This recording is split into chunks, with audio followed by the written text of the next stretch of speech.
I'm Roger. And I'm Adam. And welcome to another one of RC Street Shop's how-to videos. And what are we how-toing today? We're going to how to install a radio! Yay!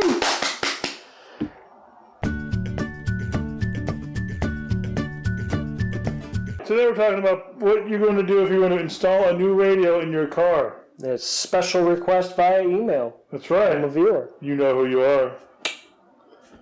All right, so let's see. Got some notes. We're installing a radio today. So if folks want to play along at home, what tools would you recommend they may have handy? Well, don't know what kind of car you have, but you should have a hex driver set 1.5 to 3.0 and some double-sided tape. Yay! All right. Let's see. What steps will we be covering in this how-to? We're going to cover unplugging your stock receiver, removing your stock receiver, putting the new receiver in, and plugging the new receiver in. All right. Obviously, we'll test it, make sure it's all working. Right.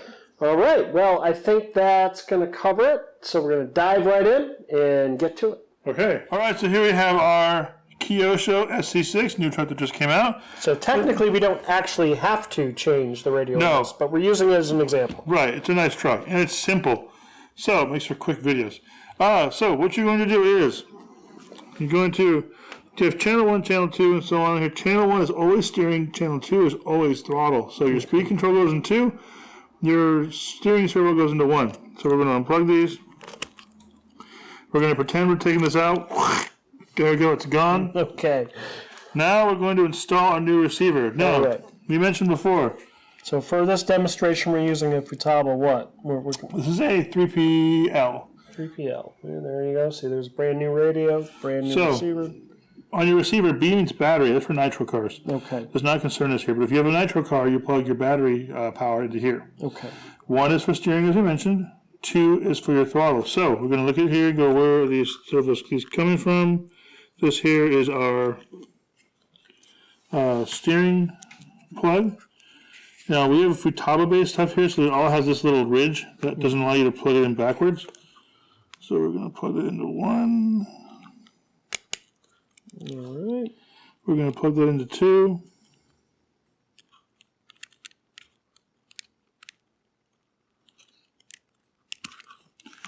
And then you're going to use your double-sided tape. You're going to attach this to the chassis. And then, next, you're going to want to run your antenna. Your antenna. Now, with these 2.4 radios, most of them have a metal top here, and that just slides into the little tube, and it makes it really, really easy. Okay. These antennas are short, so it's not like the old days where you have the old AM antennas, which are super long. Yeah. These things stuff right up in there, not a problem, super easy. If you have any trouble, we had a customer who recommended this. What you can do is get a really small piece of wire, or like a fishing line, something like that.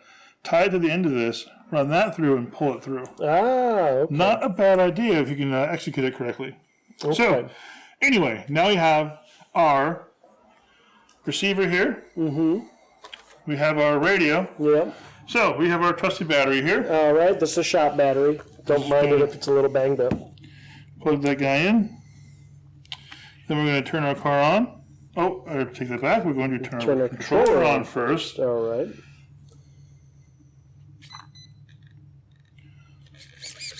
Oh, yeah. Yep, we are good. Now, whenever you install a new radio, be sure to recalibrate your speed control. That's another video. We're not going to get into that here. Okay. But once it's installed, just because it throttles doesn't mean it's right. So, like, this is going backwards right now. So this needs a little calibration to be made right. But this is how you install a radio. Yes, it's that simple. Well, that was a lot easier than I thought it was going to be. Yeah, super simple plugging this stuff in. Let's see. Why is doing this important? Because if you don't have a radio, your car is no longer radio controlled. And without radio control, you can't actually drive your vehicle. Right. So, let's see. On a scale of 1 to 10, how difficult? This is a 1. All right. Super easy. Super easy. And about how much time should this take somebody? Like maybe 5 minutes. Pretty straightforward. Maybe, yeah. If that. Let's see. Any special tips or where to pay special attention? Yeah, on your wires on the radio, there is a positive, a negative, and a signal wire. And that's how your radio control works. The center wire is always the positive. That means that when you plug it in backwards, you can't fry anything. Okay. So if you plug the wires in backwards, like on the Futaba stuff we have here, you can't plug it in backwards. They have the little leg that prevents you from doing that. Prevents it, yeah. But other radios don't have that, and it's not the end of the world if you plug it in backwards. It just won't work. Yeah. That's the whole idea of the center positive, is that if you flip it around, you're not going to kill anything. Yeah. So, like I said, if you plug everything in and it doesn't work, check your wires. Most of the time, they're going to be either black, red, and white. Black is ground, red is power, white is signal. Sometimes they're different colors, but like I said, if you just plug it in backwards, it just won't work. But if it's plugged in right and something's not working, then your radio's not bound. There's some troubleshooting to be done. But that's really the toughest thing about this. All right. Let's see. I think that's going to do it for this how-to video. If folks actually want to buy radios and receivers or want to check out other product they may want to put in their car, is there somewhere they can do that? There sure is. Where would that be? RC Street Shop, 5521 East Spring Street, Long Beach, California, 90808.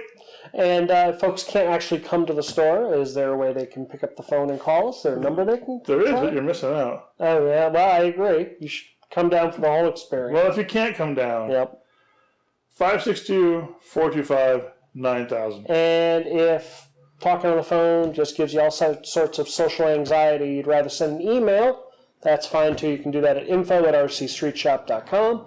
We are also on social media. We are on Twitter at RC Street Shop, all one word. Give us a follow there. We would appreciate it. If you prefer Facebook, we're doing the Facebook thing. We got a page set up, RC Street Shop, like that. We would appreciate it. And of course, we're doing the YouTube thing. We got a channel going, all sorts of content there, not just how-to videos, product of the week videos as well. All sorts of surprises, so check it out. We appreciate if you'd like the video, but more importantly, subscribe! Hit that subscribe button. We would appreciate it. And we'll see you for the next how-to video.